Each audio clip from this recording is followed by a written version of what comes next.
From Working Title headquarters in Baltimore, Maryland, it's ITRS with Jordan BDJ Taylor. Tonight's guest, DJ producer and engineer, DJ Sun. And founder of Two World Order, Qué Pequeño. And now for the host of ITRS, BDJ.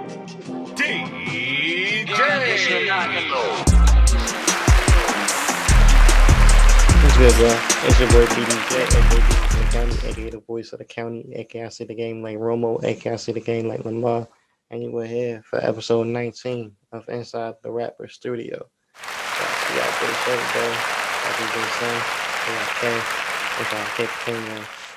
gotta give them the first and last name treatment when we doing interviews and whatnot. But yeah, man, great episode, DJ centric, DJ focused. This for the DJs. Shout out to Dougie Dynamo. I feel like you watching this one and you looking back proud, baby. But listen, I want to take a second to, I don't know, kind of speak about something that's been on my mind a little bit. And it's like, we'll call it the grind. More or less, we'll call it the grind. So I know I've given monologues on here about resting intentionally, making sure that you're not burning yourself out, making sure you're not out overworking yourself, all that good stuff. But I want to speak a little bit about the grind because I feel that there's a love, a glorification that we have for ideas of things versus what things actually are in our physical reality. What that means is I feel like it's a lot of times we rather sit down and dwell on the idea of something.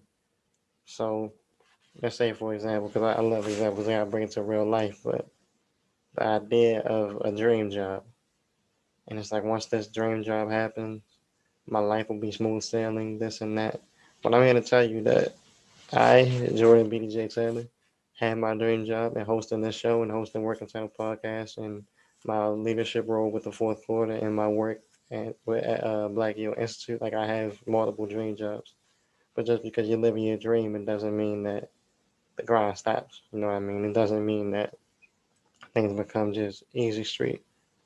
And I'm not saying this to discourage you. I'm not saying this to deter you from your dream. I'm saying this to understand that once you reach a place where you're living your dream, once your quote unquote dream, whatever your dream is to you, once you reach a place and a space where you have gotten these things that you've wanted for a long time and these things that you prayed for and manifested and wanted and needed and you laid awake at night hoping for this opportunity or this break.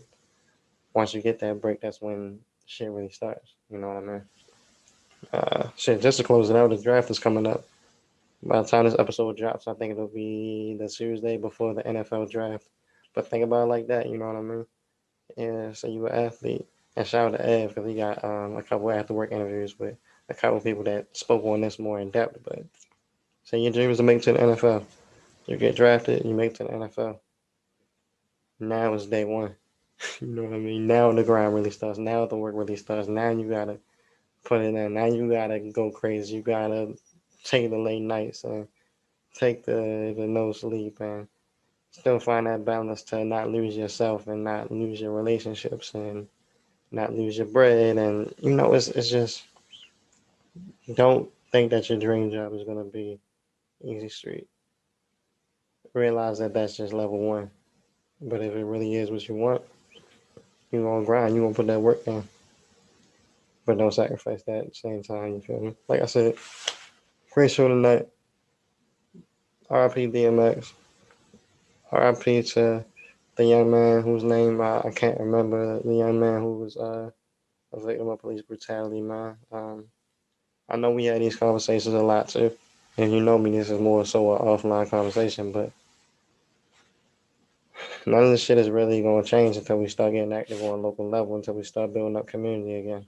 And I think that's why this episode is kind of meaningful too, because it's not the same concept. We're not talking about race relations in America, but one thing that K does, one thing that DJ Sun does, one thing that a lot of our guests on Inside the Rapper Studio do is they build community.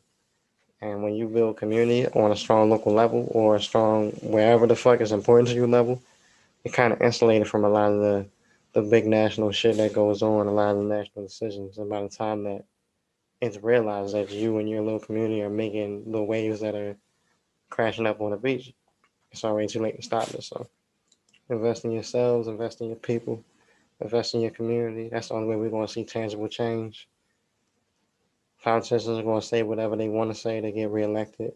Whoever's throwing the most bread at them, if we're keeping it a buck, whoever's throwing the most money, that's what they're going to rock out with. So who is serving us? Who is serving you?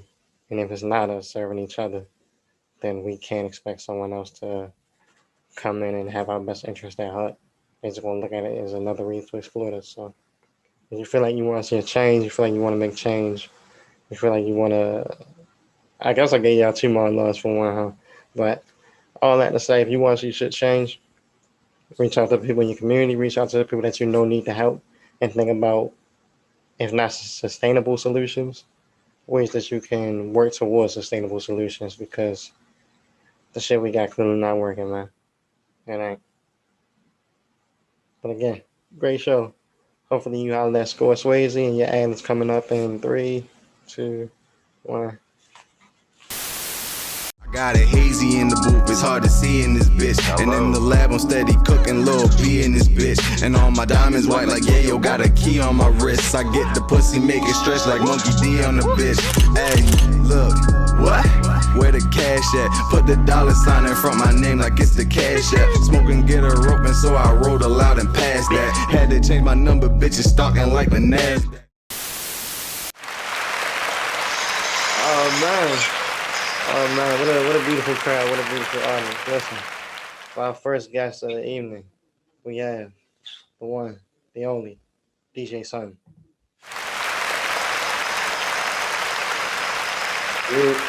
What's poppin'? You said what? I said, how you feeling, bro? Feeling good. Happy to be here. It's a nice day out. Yeah, man. Do nice days like this make you want to get into your music bag more? For sure.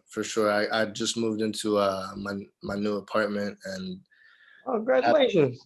thank you, man. It's my own space, and I got these big ass windows. So on days like this, I just open the windows. You can actually see right here. I have these big ass windows right next to my turntables. So I just open the fucking windows, play to the city. In the city, people be dancing in the street when you go live. Not yet. I don't be cranking the speakers too much, but You're a better man than me. We got to test the limits this summer for sure. Hell yeah, you gotta have a block party impromptu. Yeah. Man, yeah, bro. I'm happy to have you here. Excited. You know, you told me you were a fan of the show, so I'm gonna ask you a question. Every interview on Inside the Rapper Studio begins with what? Shit. We got him, Score. We got him. That's all right, because it's a trick question. It's an easy answer. It's an origin story. So what is your origin story? Oh, okay, cool. I was like, what's up? Like the intros. I don't know. I'm from Baltimore. I grew up over by Patterson Park. I went to BSA, Baltimore School for the Arts. Oh, what was that like? That was great. I mean, a lot of the homies I made there, Bobby and Brandon Woody, Ron Wave, Joshua Tree, a lot of the people that I work with every day now are people that I linked up with back then. So mad love to the BSA homies. And if you ever come across somebody that said they went to BSA in the city, just know that, they do good shit. They do good. Ups and downs. It was high school, but it was ultimately something I'm grateful for the experience for. But, that's when I started getting into like production, and DJing and all that stuff. And I guess when I graduated high school is when I really started to take it seriously. I moved to Philly for college for a couple of years. Where'd you go? I went to University of the Arts. Wow, so you was really in your art bag. Like I really like I knew for a minute, huh? What concentration was it? Was it always musically inclined, or was it half music business and half audio engineering?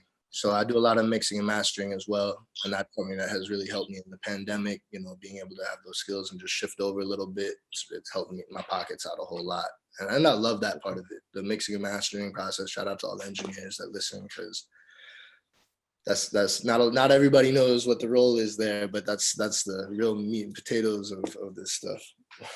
Yes, sir. So you go to Philly. You go to Philly for college. You're an artist. Right. So I went to Philly, And Philly was just really good to me, you know, seeing it's a little bit bigger of a city than Baltimore. So just seeing what that looks like, you know, where there's a lot of venues, a lot of DJs, a lot of producers, and you know, that's where I really, for the first time, like, you know, Baltimore introduced me to some such beautiful music and styles and artistic freedom, you know, and a chance to really express myself and explore that. But Philly really showed me that like it was possible to just do this as a job. You know what I Yeah. mean? Really like make this your full-time thing. Because when I was in Baltimore, I was, you know, DJing house parties, homies, events and stuff.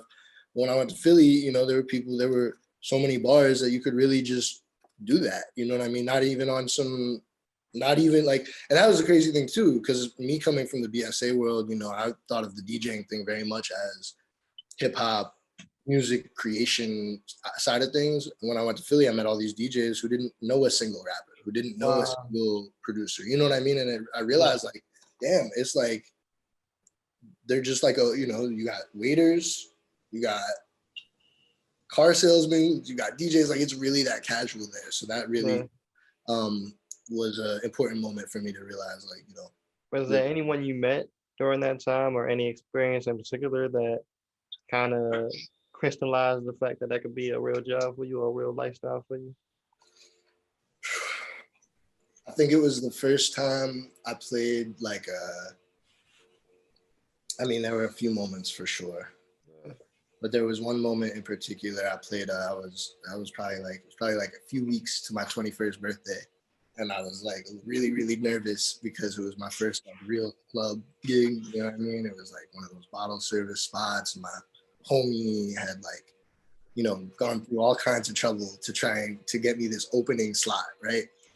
And you know, it was before I had a lot of experience, so I didn't really know if I was good. Yeah, Right. you know what I mean? But I just had a great night. I ended up killing it. The club gave me a healthy tip. You know, the Love to hear owner it. actually called me up to the office. It was like, you know, you did great. We got to work together more, and gave me a good tip. And just seeing how much fun my friends had that night. Like I had a guest list that night, so all my friends could pull up for Hell free. yeah. And just seeing that experience and being able to play my homies' music from back in Baltimore on this club in Philly, like that just like connected a lot of dots and made me really realize like, you know, it's an important role that I have the opportunity to pursue. So That's dope, bro. That's dope. So how did you end up back in Baltimore with the big ass windows? so I graduated school up there, and that was around the same time my lease was up on an apartment. I was there's a Baltimore producer by the name Good Boy who's Shout out to Good Boy. buzzing recently. Friend of the program. Big homie really and my main collaborators. It's the craziest thing is me and him are both from Baltimore, but we met in school in Philly. It's one of them situations. One of them situations. So That's one of the ones you can't duck, bro. It's just y'all was meant to link up. Right. Yeah. Exactly. So, you know, we got an apartment together and then our lease was up and we're like, let's go back to Baltimore and keep going. You know what I mean? Because the plan was always, you know, the plan is always to build up Baltimore and there's work to be done here. So No doubt. knew that our move was to go, you know, check these other scenes out. You know, I've spent time in New York, Atlanta, LA, and really it's all about just seeing what works in these different places and who's around that's down to fuck with Baltimore. You know what I mean? And then, like, that's one thing I always think about. Like, as a DJ, you know, if you're a producer and you walk in a room, all the producers are going to look at you funny, but all the rappers are going to be like, yo, what's good? Let's work. Where if you're a rapper, all the rappers are going to look at you funny and all the producers are going to be like, let's work. As a DJ, everybody is cool. You know what I mean? Yeah. In there. So I've realized that it's kind of, you know, it's my obligation, it's my role to kind of scout these different places out so that when homie hits me up and says, yo, I need a show in this city, I could say, these are good people you can reach out to. That's strong. That will really, really catch you and won't put you in front of a crowd that won't feel your shit. Like, you know what I mean? So, you know, we're, you know, it all funnels back to what we're doing in this city for real. That's fire, bro. Damn. So talk to me a little bit. You mentioned Good Boy. You mentioned that's your partner. You know what I mean? Y'all got good, clean fun. Talk to me about that. Well, what is good, clean fun for people that may not know? What is your role? What is his role? Yeah. So Good Clean Fun is a party I started, and this is something again to Philly that something I learned in Philly is that if you, as a DJ and as anybody really, you know, there's photographers, fashion designers, anybody, you know, can really start their own event. You know what I mean? And the power in that and the leverage there is, you know, people talk about, oh, one day me and my homies were gonna buy a venue or whatever. Where you could do that, or you could start your own event, brand it, and then sell it to the highest bidder. You know what I mean? Sell it to the best venue in every city. Go on tour with that shit. Book your homies. You know what I mean? So as a DJ specifically, you know, I saw a lot of people, a lot of my favorite DJs that inspired me a lot in Philly had their own monthly parties. You know what I mean? And these would be, listen, man, like I think all the world's problems can be solved on a dance floor. You know what I mean? There's more unity in those spaces when it's done right than most places on this earth. So, you know, I feel very deeply about the importance of dance music culture, and you know, especially, you know, coming from Baltimore, that's a very instrumental part of the scene here. No doubt. So when I started Good Clean Fun, I was just trying to start it says on the Instagram, like the mission statement is literally just open format dance party. What open format means in the DJ world is genre, no genre specific. So what is that like? 'Cause I don't think I've ever been to an open format party. It's great, man. I mean, you gotta have good DJs. It's just so easy to fuck it up. Yeah, but when it's done right, it's just amazing. You know, you just hear all the different styles. You hear, you know, Baltimore club, Jersey club, Baile Funk, which is Brazilian club. You know, then you throw in hip hop, then you throw in the 2000s. Then you're playing house music, and you flip over to disco. You know what I mean? And then all nostalgia comes out, and then you're back to the trap music. Everybody's swag surfing, you know what I mean? Whatever it is. So I feel like, you know, all these different genres are cheat codes, you know, and everyone has a different quality. And when you pull the best parts from all of them, you can create a crazy experience. You know what I mean? And not to say that, you know, because, you know, I'm not trying to say that I'm against parties that are all one vibe, because those are when you can really go deep in that angle. But I think, you know, when it's open format, it's really what it is it's just inclusive. You know what I mean? It's saying, hey, this is for everybody. You know what I mean? Whatever you listen to, you're going to hear some of that, and you might get introduced to some new stuff too. You just got to be open-minded, down to, you know, get down. What's the craziest, I guess, song-to-song transition off the top of your head? When you were like, they did that to that? Damn. One I just did recently that I've been thinking about for a minute. So when you do a transition like that, something people use a lot is something like wordplay. So because the songs might not be the same vibe at all, you gotta find something that will seem the dots. Right, exactly. So you know, Come Down by Anderson .Paak. And the hook is like, come down to my liquor. Now it's just thinking that I know it. And then there's this old ass song from the disco era called Love Comes Down, which is Love Comes Down. I know that one way better. That was like Champagne King. I know that one. So I thought it would be cool if I lined them up so that the second the hook ends on Anderson .Paak talking about Come Down, the hook from the other song comes in, and they're both like a funky ass vibe. So that one actually works really well, and it's fun because that's the kind of stuff you test out in your room. You get weird. You look at your one homie who's there who either is like, nah, that's not gonna work, or they're like, yo, you gotta work on that. There's something there. Then you test it out on a live stream or something. If it works there, then you test it out in front of a crowd on a Friday night. If it works there, then you got one. You know what I mean? But that process is mad cool for DJs. It's always interesting hearing that broken down, because we had people throughout the season, like we had Nia June. I said it's Nia, right? I don't want to say Nia. It's Nia. We had Nia June. Don't slap the shit out of me.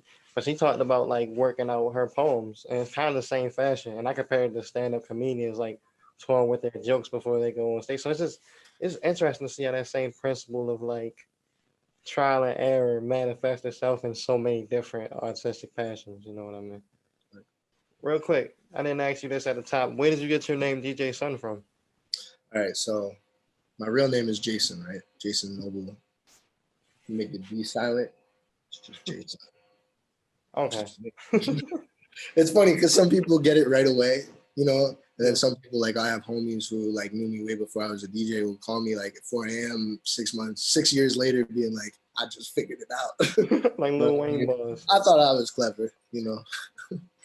Yeah, Last DJ question. Sun. Talk to me about Rap Camp. Well, not even a question. Last topic. Talk to me about Rap Camp.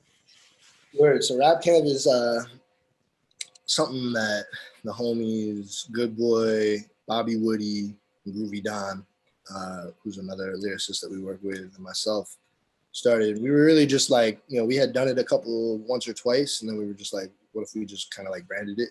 But basically, it's at its simplest. It's just studio sessions in really dope locations with the homies. So we just find a spot. Usually it's pretty rural. So we did one in like Williamsburg. We did one in See, I thought you was gonna say like South Carolina. Nah, we did one in South Carolina. We did one in LA. We did one in Jersey in like the Cut. You know what I mean? And it's really just like, you know, those aren't like super interesting places, but that's kind of the point. We just find a place where we can just get a good deal on a big hotel room, bring all the homies, bring some microphones, bring some speakers, and really just tap in for like 4 or 5 days. At the LA one, we made like 40 songs in 3 days. Like, and me, like personally, I probably had like 5 or 6 of those. You know what I mean? Like I love to produce. I make a lot of beats, but my homies are animals when it comes to the stuff the amount of stuff they crank out. It's crazy. But yeah, so Rap Camp is just really like, you know, it was really just a thing we started for us as just like a let's get out and tap in thing. And then we realized it would be cool if we not only, you know, picked spots where we could reach out to homies. Like when we did the LA one, it was cool because we could reach out to people that we had out there that we either just knew from traveling or knew because they were from Baltimore, and have them kind of stop by. You know, and we're hoping, we had a big one planned for Atlanta.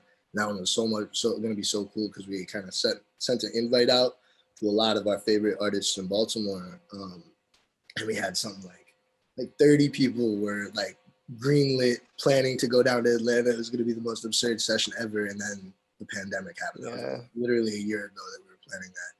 So we don't know when the next Rap Camp is. We've been talking about it a lot, but it's going to be epic. And yeah, definitely check out if you're watching. Yeah, I'm trying to pull up. I'm not a rapper. I just come through and interview people. Yeah, hell yeah. I might drop something. You know, I might got a little.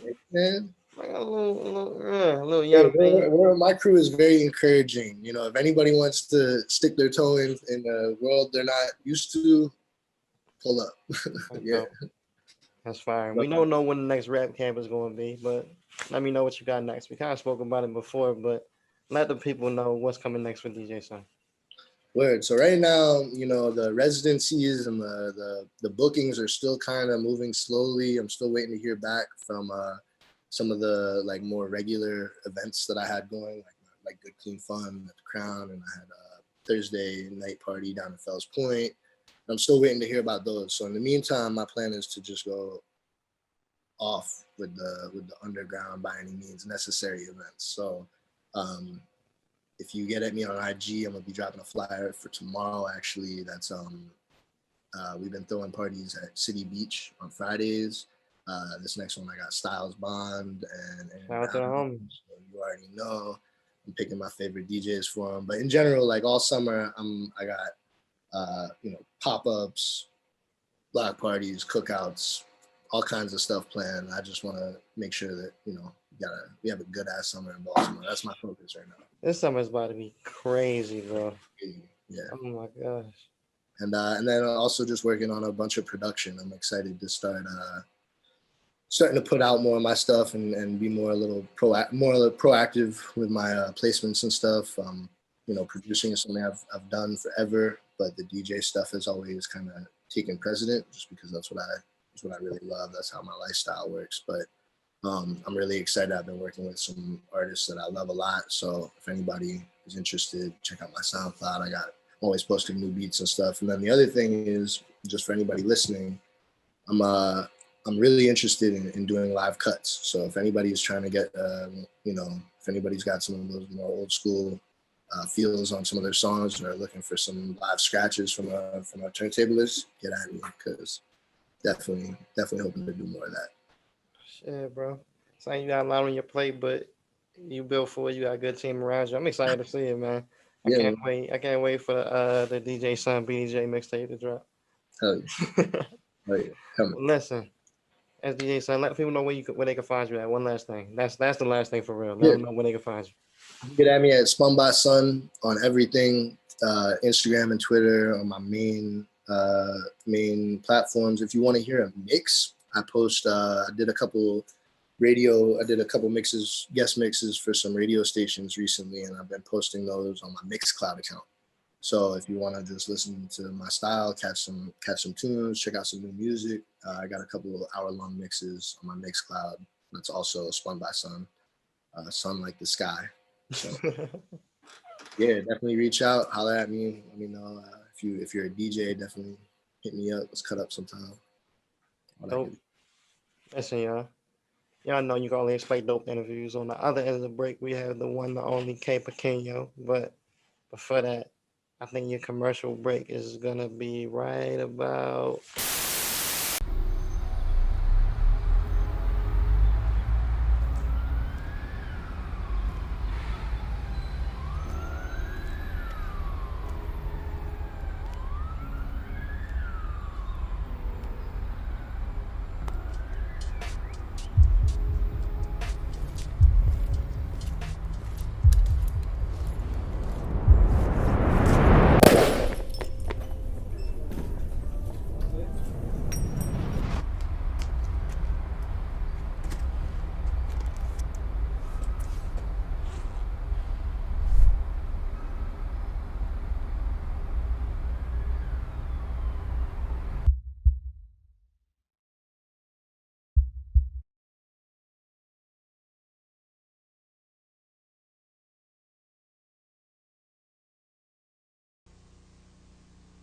ITRS is brought to you by SwayzeTV.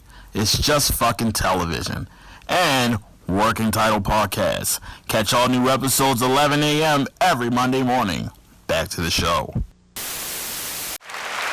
Our next guest is somebody that honestly needs no introduction. This is a man that has carved a very big footprint in the Baltimore music scene, and not just the Baltimore music scene, but starting to expand out into other cities, network, building community. Man, give it up for the man, the myth, the legend, Q Pequeño. Put your shit on mute. There we go. Yeah. How we doing today, man? Shit, bro, life is good. Life is good, man. I'm surprised you're not wearing a TWO shirt. I am humble, okay? Like, I wear that for, like, events, promotions, like, when I have to, but honestly, like, if it wasn't for the fact that I needed a shirt, I probably would have sold that shit my damn self. But, you know, like, I also like to support, like, you know, other Baltimore, like, brands and movements, so right now I'm supporting the Lifers. Yeah,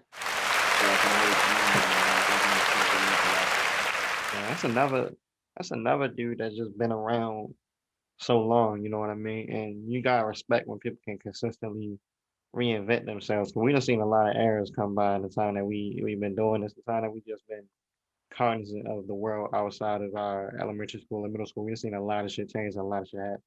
So shout out to Holy Quran. Hopefully for the end of the season we can get you on here. But we're not here for Holy Quran. We're here for the former Station North Sad Boy himself. Okay. Hey. So bro, every episode of Inside the Rapper Studio has an origin story. Now you've been on this program before, if I'm not mistaken. I have. So your origin story, since I think that's available, I think that's on YouTube right now. Hint, hint, cheap plug. Check us out on YouTube for all the episodes from the previous season. But since we already got your origin story, in essence, you can kind of give a abridged version if you would like. Oh yeah.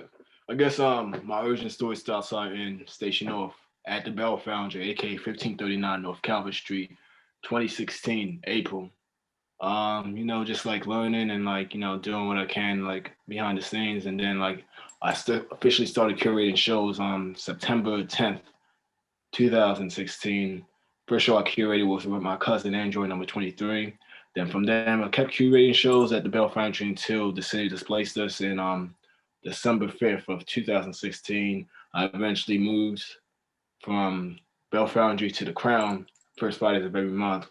And I did a few rounds of shows before I decided to like continue to do shows under the name 808s and Sad Boys.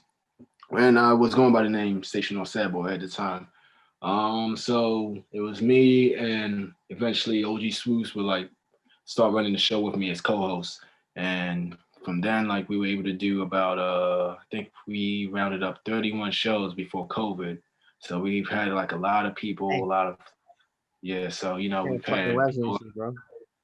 Yeah, man. Shoot, like so, like obviously, like the rep group bigger, like we were able to like have like amazing people like Take Obey, Miss Cam, Chris Cassius, Baby Callow, 4K Michael, A1 Beam, Lamatic, who am I forgetting? Like True Natured, Bro, a you did host of 30 people. shows. I was about to say, it's going to be a lot of names. A lot of Yeah, names. yeah. No work entitled podcast, cheap plug, you feel me? But Oh nah, yeah, I yeah, think, yeah. We've had the working title of co-host the show. We should not like understand. But yes, we've done like 31 shows, and outside of that, I have curated a grand total of 76 shows. so what would you So say your, because I didn't do it from the jump, what would you say your title is? Because I feel like DJ, like, I guess technically DJ, but you more like, you're not like you feel me, a Jazzy Jeff type DJ, like you are, but you're also like a DJ Khaled type where you have your hand in a lot of different plays, you know what I mean? Not to discredit Jazzy Jeff if you're watching. I no disrespect, but no, because like they're definitely like even younger DJs are considered 10 times more talented than me when it comes to like the ones and twos, and I will admit that any day of the week. Because like the main like thing for me is just making sure the show goes well. It's not so much my talents, although like I do go out my way to make sure that I was trained by like 3 Baltimore club DJs to make sure that I always get what I did, including OG Black Star. But it never was about that for me. It was always about like make sure like everything goes the way it's supposed to be. So I guess I don't know the title that I go with. I mean, like at this point, I'm about to be 30, so I guess OG would be like ain't that shit. There you go, yeah, OGK. yeah. That sounds like a But clothing brand in the mid 2000s, but I digress. hey man, I look up to like the people from the past decades. That's how we grow and shape the future. Yeah, bro. So shoot, I don't know if there is a title for me. Like it's just like I think K is the title. Yeah, no bullshit. Or like my favorite one now, because I also am in a position where I don't consider myself a journalist. I don't consider myself just a podcast host. I just go with content creator. I like that. I I mean, mean, and because that's what content, we you do. feel me? Content could be anything. So, Exactly. but Exactly. yeah, bro. I wanna talk about this because since the last time we spoke, we had to transition from the in person when you was throwing the 808s consistently at the Crown to now you expanded to the 2 World Order mixtape series. So it's dope to see that. I don't know. I look at you and I look at Score as people that just elevated their game from doing live shows to okay, how can the pandemic? How can I not see people the same way I was seeing people, but still elevate people using my platform? So this show and the 2 World Order series, I feel like a shining example. So talk to me a little bit about the inception of the mixtape series. How did it come about? I know you're gearing up for what number 4, right? Yes, yes, we are. Yeah, that's big shit. So Um, Honestly, I'm gonna have to shout the Holy Quran again because this inception happened during this. I know like it gets a lot of shit, but this clubhouse meeting that me and Chris Cassius like held with people in the Baltimore, like rappers from Baltimore that aren't really like get as much shine as they did as many people who've like known through the Crown and Station Off. So Karan suggested like he brought up the idea that like a lot of like past like Baltimore DJs were doing stuff like similar to like DJ Drama was hosting mixtapes and like featuring like artists and stuff. So we all came to the conclusion that like we should be doing the same things for ourselves and like giving people the same platforms and making sure that their music is heard because like whether or not we're in a pandemic, what's always been the most important to me is content, making sure that like music is heard one way or another, whether through a show or through like digital like platforms. And so we decided that like at the last Friday of every month we would have something specifically for Baltimore artists because like I do love the DMV, I do love New York, I do love everyone, and I do welcome guests, but like with what we do, like we're trying to like make sure that the Baltimore culture is what we center ourselves around, because it's like, too many stories about like, people like, coming through and like, using our resources and like getting shine and like never giving back to the city. It's one thing when you do move to the city and you like become a part of the community, but like when it's not anything other than that, it's like, why are you here? So like we gotta be more like, we gotta be gatekeepers when it comes to this stuff. So I decided, like me and Chris decided that we were going to help out and we were going to like make sure that we do that. So we were able to do, but sometimes we have guest features on. We were actually able to get Benny the Butcher as a guest feature on mixtape 3, but hey. Humble brag, humble flex. Yeah, but like, of course, like like we also had like D Trinata as a feature. We had like Karan Lamatic send us a song, like so we were able to like curate and like sequence like at least we've done 3 mixtapes so far, and like it's gotten good reception. Like our second mixtape, I think it has 3,000 plays or maybe over that on Audio Mac. Damn. Yeah, Audio Mac is like really like been helping us out with like a lot of like getting music out in here, and like I'd be like promoting Bandcamp, especially the first Fridays of Bandcamp, but like Audio Mac is something that I really think that like independent artists in Baltimore should be tapping into as well. Why why the love for Audio Mac? Love for Audio Mac is because it's like the future. Like like you don't have as much. You don't have to like worry about the BMIs and whatever. Like those artists have to deal with when they like sign into like streaming and DistroKid. Like DistroKid sucks. Like I've heard many stories about how like like a lot of music would just be like pushed out and like stuff like that. But like with Audio Mac, you just sign into an account and you just put that stuff on your own damn way, and it still counts to like trending like series and like billboards. Like all of that still counts through Audio Mac. Like Miss Camp, Two-Face, that has, if I'm correct, I think it's up to 12,000 total plays on Audio Mac, and that was in a month, I believe. It was either a month or 3 weeks. I don't remember, but like, yeah, cheers to her, yo. But like, if she can do it, anyone in the city can do it. They have the same drive and motivation. So, and she just got her stuff onto like the regular streaming services as well. So like that's something that I definitely recommend. And of course, Bandcamp, so you can actually get your residuals and your money, even though like they take fees as well. They are the lesser of evils, still evil, but like if you're trying to get paid for what you do, then I suggest like you should like get as much notoriety and money as you can doing this music shit. That's real shit. So Audio Mac and Bandcamp, those are like really like what I stand behind. Besides getting your own website, which is what we're moving towards doing next. And the website piece is so crucial. Shout out to Deej, who we had on a couple episodes ago. She actually like went step by step through her website. Like I had the screen share, and that was really dope. And that really kind of gave me a blueprint of like, okay, I need to make my own website.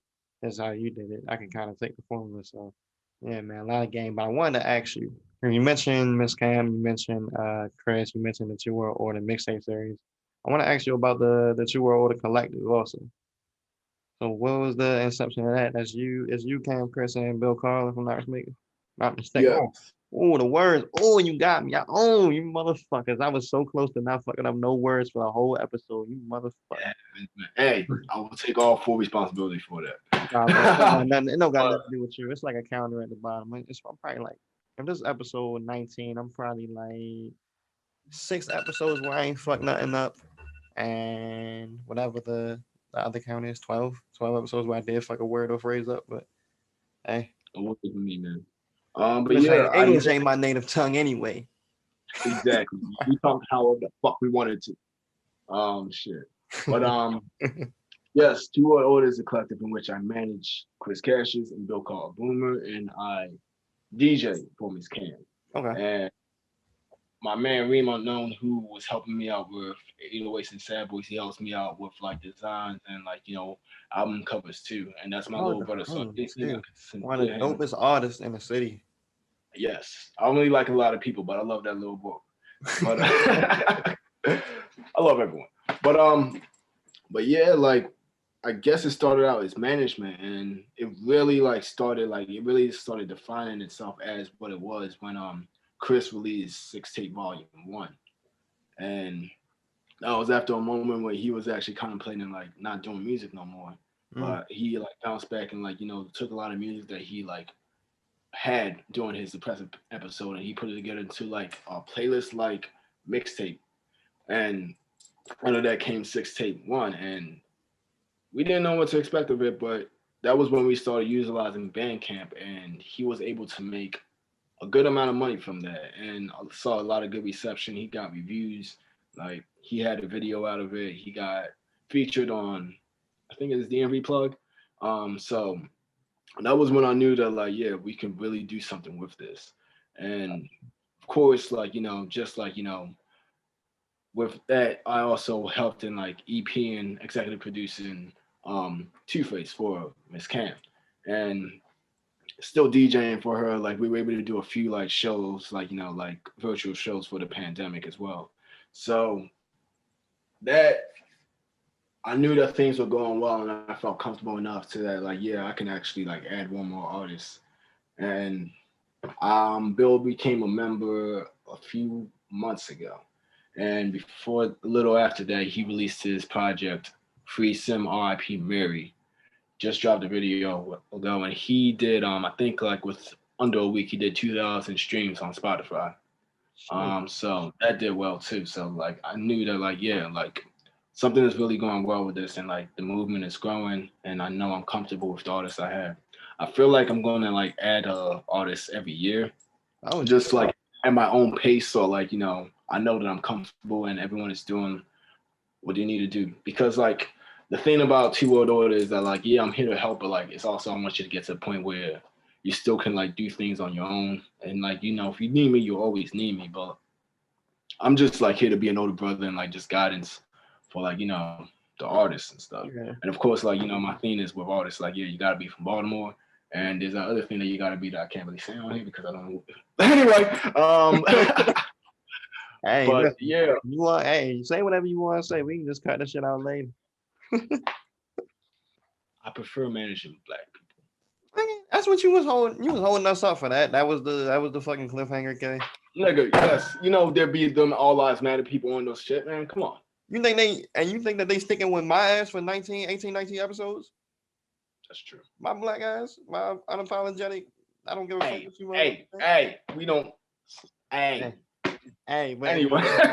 hey, but if you want to advertise, you can have your ad right in the next. No, but all jokes aside, I'm first of all, that shit is dope. But I do want to ask this because I'm from a group that also uses a lot of wrestling related branding with the working title. Also, like know like New Wave Order, they're going crazy like for a minute with NWO. So why do you think that? What is it about like niggas being attracted to wrestling shit? Like why is that like? Because Chris, even before the TWO, even though I'm not sure if y'all was already lined up, but I know he did the SmackDown joint with Dave. Yeah. So it's like the wrestling motif just persists. Why the fuck do we like wrestling themes and shit? Yo, we're 90s babies, yo, and we grew up on that. Like, let's be real. Like, it's the same with like anime, Dragon Ball Z. Like, you know, we really grew up on that. My father was on that heavy, and that's how I got influenced by that. I remember watching the Attitude Era and like, you know, WCW. Remember catching that shit. Remember watching Ruthless Aggression. I remember like my favorite wrestler, my favorite like face being The Rock, and my favorite heel being Triple H. Like, it's just like some stuff that like, you know, you just resonate with you, and like the designs like were always cool, and like, you know, that's always going to be a part of us. Like, even if we don't watch like we used to, like the references and the influences, I feel like will always be there, but we just got to put our own spin on it. It's just like, you know, with streetwear. It's just like with everything else. Now like I do think like I do actually do find it hilarious how like, you know, many of us are like actually making our own spins on that too. And I hope it also translate more so when outside opens up again, but I can't speak too much on that. But I also feel like, you know, like it really translates well because like shit be matches, yo, because like we all trying to see like who's good, who's the best, who's the worst. Like, you know, like niggas have that ego, niggas have that drive, niggas have that motivation. Like, you know. So like when niggas get like writtens and like, you know, reviews and like, you know, accolades and money, like that's like a new championship belt. That's like a new match won. It's like, you know, and like when niggas like have like their best performance or whatever, man, that'd be like WrestleMania. I just feel like it's only natural that that shit translates. especially like Yeah. when you grow up on that shit. You know what I mean? That's real shit. I like to think of myself as a media game Shawn Michaels. You know, a little bit of Stone Cold sprinkled in there, a little bit of Triple H because I got the executive role. But I like to think that when you come in here with me, you feel me? Like this, say the ring, the Zoom screen is my ring for the sake of this argument. You want to get at least a 4-star match, maybe 5. I mean, five is happen. Don't get me wrong, but you getting that Let's be worse. humble and say 4.5. You feel me? At worst, the next week, Vince McMahon calling you like, that was good shit, buddy. Yeah. BDJ made you look like $1 million. You feel me? That's always the goal. What's next? What you got coming up, bro? I know you, the collective. I know y'all busy. I know y'all working. What's up next? Well, we've been selling merchandise. 2 World Order shirts, as you mentioned earlier.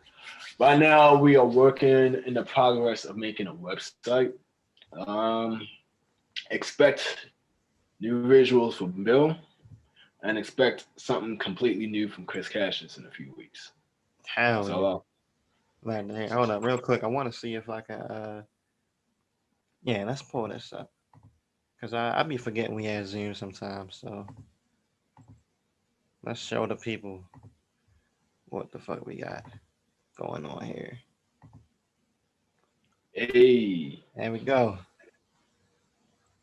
yeah, man. And that's the 2 World Order shirt. You feel me? Yes, Who is this? This dashing young man, brother. That's the homie Darby, 91 Darby. 91 Derby. Shout out to 91 Derby, man. Shout out to Bro. Yeah, those are made 100% spring cotton on Bella Canvas t-shirts, and they were done by my man Nick from the collective the NASA 8 based out of Laurel, but they do the shirts in Baltimore. So very nice. I've known them for like a long time, even before I started doing shows. Like, and I've always wanted to like, make sure that like, if I'm eating, my friends are eating. So I always want to go through my friends. So it was only right that they help out. We might be having some new restocks coming with some new customs, so y'all gonna have to wait and see. Whenever niggas say they might be doing some shit and there's some product involved, just best believe they gonna do that shit. They just letting you know that you need to set aside some money in 2 weeks when your check comes to make sure you got that shit. That's what that means. That's what I heard. Hey. But, hey, I want to salute you. I want to give you your flowers. Just the community you built, the community that you've been fostering, the example you've been setting, bro, the work you've been putting in. Nobody can ever force you. Nobody can ever take shit away from you. If you ain't heard it from nobody else, you hearing it from me. You a fucking legend. Thank you, man. I appreciate it. Let the people know where they can find you. We about to rap one out here. It's Friday night. I gotta get out. You feel me? I mask up. You feel me? Hit my true step. Hey man, hey, I feel you. All my socials are Be More Alien. That is Be More Alien. You can find me on Audio Mac. You can find me on Bandcamp. You can find me on Twitter, IG. You can find me somewhere in Baltimore, like on a scooter, probably floating by you. I'll be around. Where else? Yeah. Right now, you're finding me in my home, which I will not disclose. Hey, you can't. I will not. But listen, that's another episode of Inside the Rapper Studio. As always, I'm your host, BDJ, aka BD from the county, aka the voice of the county, aka I see the game like Romo, aka I see the game like Lamar, aka when you see my clothes are different from interview 1 to interview 2, don't ask questions, just know I'm the hardest working motherfucker out here. I'm gonna see y'all next Tuesday, 7 Eastern time on YouTube or whenever you feel like clicking on a video. Shout out to our guest, shout out to DJ Sun, shout out to K, shout out to whoever we got coming on this motherfucking next. Y'all be safe, y'all be easy.